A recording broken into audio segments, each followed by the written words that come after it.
Today I want to talk about some work that just came out in Evolution Medicine and Public Health, so it gives me a chance to sort of plug the journal and tell you I had a wonderful experience publishing there. Very quick turnaround time. The reviewers loved my work, so it's got to be a great journal.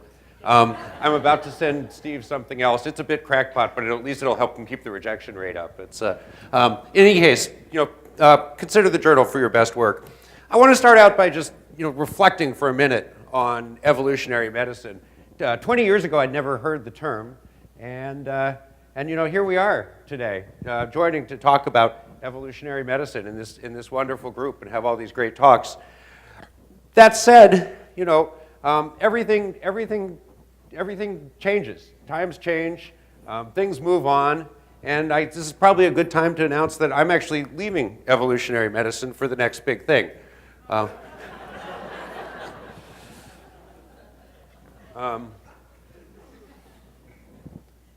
But I don't have any conclusions because it doesn't make predictions. So, questions?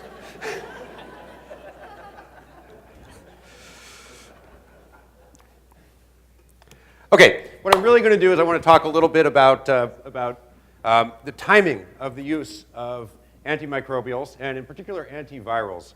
Usually when we study, and this is something I worked on for a long time, when we study antimicrobial resistance, the evolution of antimicrobial resistance, we think about hospital or community-acquired pathogens like this, like some of the species here, Enterococcus, Staphylococcus.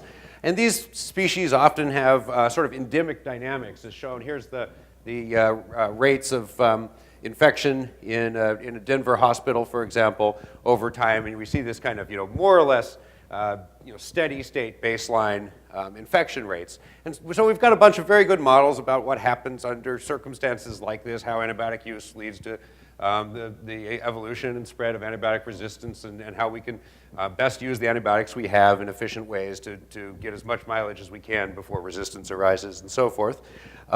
This is again at the sort of community-wide level, not looking at the sort of within individual patient level that Andrew was talking about.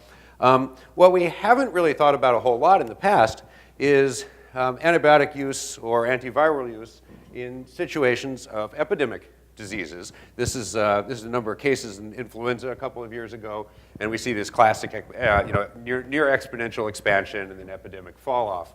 And what we wanted to do, and we haven't talked about this a lot in the past because we really haven't had drugs that have worked well against epidemic diseases. We still don't, but we do use Tamiflu anyway. But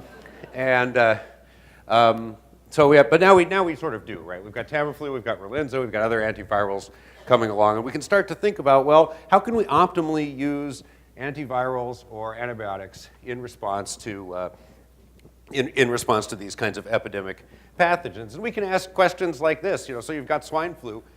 This is actually that was the incident that kind of inspired this work. You've got swine flu, coming down the tracks. You've got a limited stockpile. How do you best deploy that limited stockpile of antimicrobials, your Tamiflu stockpile, in order to maximize the benefits over the course of an epidemic?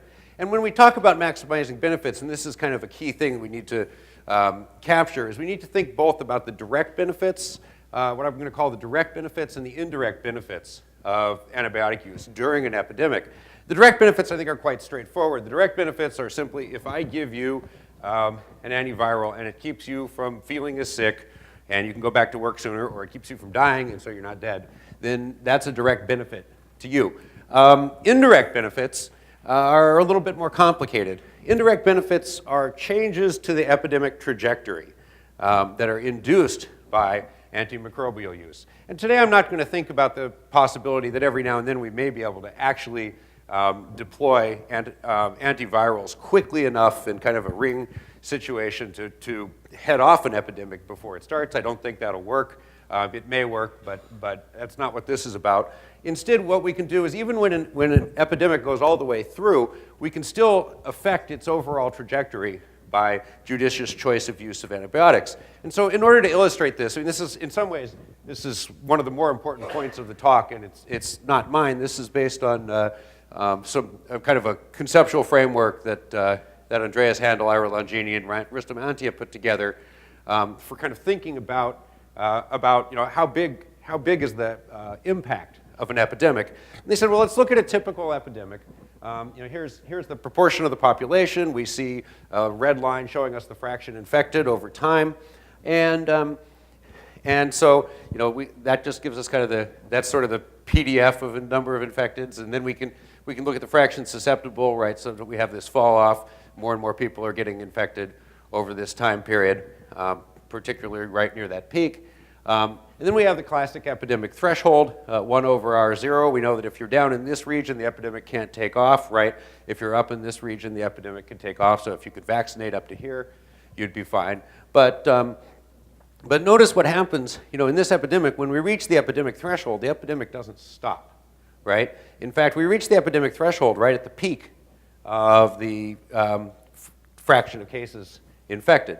But what happens, so the reason it doesn't stop, I mean, it's now starting to decline, right? The fraction infected is now declining instead of increasing, but there are many, many cases right here, and while they don't each generate one new infection, they do generate some new infections, less than one, and so you've got basically a lot of inertia going on through the epidemic due to the fact that you've got all these cases, and so you just kind of keep going right past that epidemic threshold, and the distance that the distance that you go past the epidemic threshold is called the overshoot. And what we can do in terms of disease management and epidemic management is we can control the magnitude of this overshoot by judiciously timing the use of our antimicrobials. And so that's kind of an important insight. I'll show you how that works in just a minute. Just to prove that I'm not making all of this stuff up, or to attempt to illustrate that I'm not making all this stuff up there. Our approach is to take a kind of mathematical model. We set up a sort of standard differential equations compartment model where we have a population. We've got a set of susceptible individuals. These individuals can be infected by drug-sensitive strains or drug-resistant strains. The patients can be treated or untreated. And so here, we don't bother to keep track whether they're treated or untreated in the resistant case because it doesn't work. We'll keep track of the difference up here because it does work. If we've got a susceptible patient that's treated, they move into this removed class, passing through this red ring, and therefore they're someone who's getting a direct benefit, right? The direct benefits are the flow through that ring. Up here, we've got individuals who are untreated and eventually clearing, individuals who have resistance and are eventually clearing, and so on. So we've got this basic model, and then with some probability, we have mutation from drug sensitive to drug resistant, and those rates are actually estimated to be quite high for influenza. I've seen estimates on the order of 1 in 100 cases. You get a de novo evolution of Tamiflu resistance, and so now we take the model like this, and we can start to look at, well, what happens? What are the dynamics? How does the timing of our antimicrobial use? Suppose we've got a limited antimicrobial stockpile, 30,000 doses of Tamiflu or something. How does the timing of our use depend on when we start using it? And so if we have a limited stockpile, turns out that if we use it too late, it's kind of obvious. The epidemic's over. It doesn't do us any good. But if we use it too early, that's also a problem. The direct benefits are less, and the indirect benefits are less. And so the main, and what I'm going to try, and this turns out to be very, very general. You can change many different parameters in terms of costs of resistance and the effects of treatment on transmissibility, on the duration of infection, all these kinds of things. And you tend to get this basic kind of pattern. And so, so what we're seeing from the results, before I explain what's going on, is if you've got a limited stockpile, and I should also stress, these are model results, they're not policy suggestions. I hope I have time to come back to that, but if I don't, remember that. So we've got a limited stockpile. We shouldn't use it all right away. We do better delaying the use, right, until some particular amount of time. An even more remarkable result that I haven't actually shown the graphs from is that if you had an unlimited stockpile, you have all the Tamiflu you could possibly want, you still do better delaying and not using it at the start of the epidemic. So, the obvious question is why? What's going on here? And this is where mathematical models can be very, very useful because they can help us sort of build up intuitions. These kind of basic results first came out of some simulations that Mark Lipsitch ran, and we didn't quite know why, and then we had to kind of go through and figure out, well, what's going on here? So there's kind of two things that are going on here. One is that the indirect benefits, they come by reducing the overshoot, right? So if I have antivirals, I can reduce the amount of transmission that's going on, and I can I can kind of reduce the inertia going as we come through this part. So I can prevent as big of an overshoot. In order to prevent a big overshoot, thank you, I need to be using my antivirals around here. If I use my antivirals and they're all used up before I reach this epidemic threshold, now I'm going to have a fairly large peak, and things are going to blast through. If instead I save my antivirals until I'm right around here, then I can knock R0 way, way down right as I come through this region and end up with a very small overshoot. And that can prevent a large number of cases in the community. The direct benefits has something different going on. The direct benefits, these depend on the number of treatment failures due to resistance, right? So if I've got 30 million doses of Tamiflu, how many direct benefits I get? Well, that's just, I'll get 30 million if in each case I use them on susceptible. I'll get less than that if I use them on resistance. And so here the timing is absolutely critical. In one of these expanding exponential situations, if resistance arises very early, you generate these huge resistant clades and have a big resistance problem. If resistance arises even only a little bit later, the resistance clades that arise are quite small. Later on in the epidemic, because we've got expansion like this, essentially exponential expansion, we only have a very small number of resistant cases, and thus we have very few treatment failures. That said, coming back to the sort of policy side of things, I think in general it's still not a good idea to delay antiviral use. First of all, it's not necessarily ethical to do this, right? You need to treat your patient, not the population, to some degree. It also prevents any chance of early eradication. If there was a chance of early eradication of something, you'd want to just go all out right from the start. And we don't know in these pictures. I'm sort of assuming you know the whole epidemic trajectory, but we don't know when it's starting out. How big is it going to be? How long is it going to stretch? And so you don't want to save your doses and then find that, oh, it's over and I haven't used my stockpile yet. So while we can't actually delay antiviral use, one thing we might be able to do is play with the order in which we use different antivirals.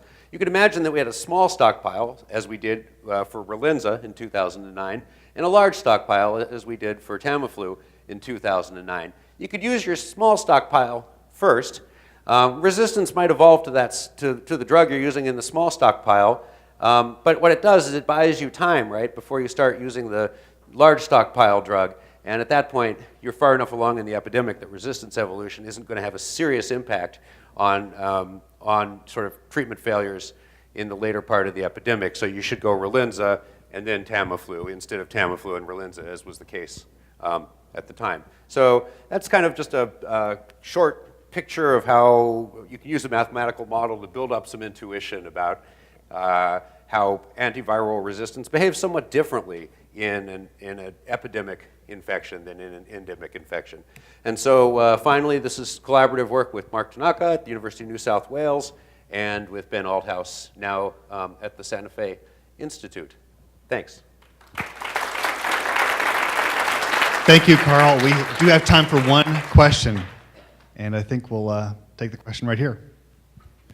Okay, I'm going to go right for the ethics question. Yeah, so, sure. No, so I'm just wondering, there currently it is accepted in the committees of things to use dynamic models to actually predict what the effects of interventions are, and to use that as. So it seems to me, I'm just wondering, do you see a difference between when it is that we apply it and the inference about what direct protection will give to other people? In other words, if you assume that everyone's exchangeable, then there's no ethical problem, right? That's right. And that's true. So, and since that assumption is already being made anytime you use a dynamic model. Well, if you use a dynamic model I feel like it's a very active decision as a physician. I've got Tamiflu right here. I've got a sick child, and I say, no, I'm not going to treat your child because I've looked at this stupid model that Bergstrom made, and I don't think I should. I feel like that fundamentally violates our individual-based notion of what a physician should do. But there are real physicians here who can presumably answer this question. But so you're asking the wrong guy. But